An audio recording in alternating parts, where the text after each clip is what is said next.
Dans votre boutique Dropeasy, vous avez besoin de créer des catégories. D'abord parce que ça va vous permettre de les classer, de les trier, de les regrouper par thématique.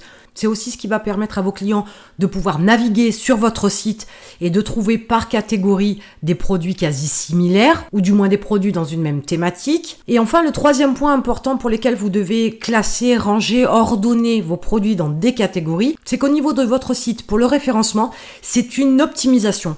Vous expliquez par la création des catégories, vous expliquez à Google que vous organisez votre e-commerce en fonction de thématiques, vous lui indiquez le nom des catégories et bien évidemment les noms des produits vont participer à faire comprendre à Google quel type de produit se trouve dans cette catégorie.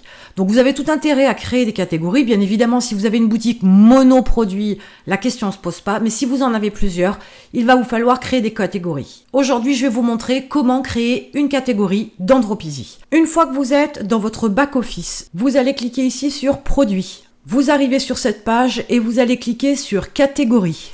D'office, à la création de votre boutique, du moins quand vous avez fait l'inscription, il y a deux catégories qui ont été créées d'office. Donc la 1 et la 2.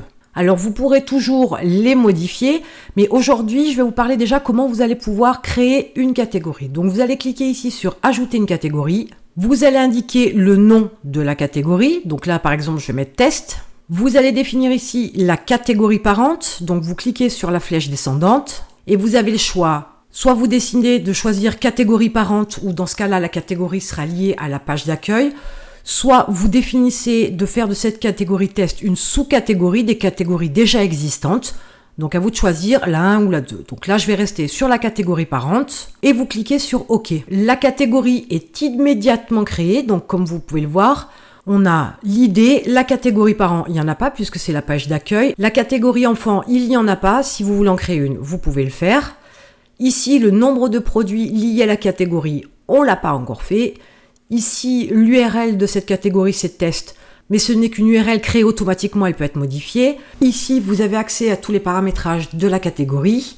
Ici, vous avez la possibilité de masquer une catégorie. Si par exemple, c'est une nouvelle catégorie que vous créez, vous n'avez pas encore mis de produit, etc. et vous ne voulez pas non plus qu'elle soit indexée immédiatement, vous pouvez toujours la masquer pour pouvoir la travailler ultérieurement et ensuite la mettre à disposition de vos visiteurs. Maintenant, vous savez comment créer une catégorie dans Dropeasy.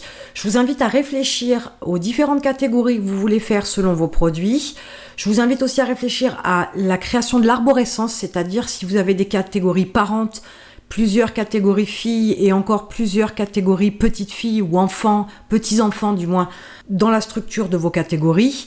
Donc les catégories, sous-catégories et sous-sous-catégories, réfléchissez bien parce que comme ça concourt au référencement, c'est important. Maintenant que vous savez créer des catégories, je vous laisse réfléchir et vous mettre au travail et je vous retrouve dans une prochaine vidéo.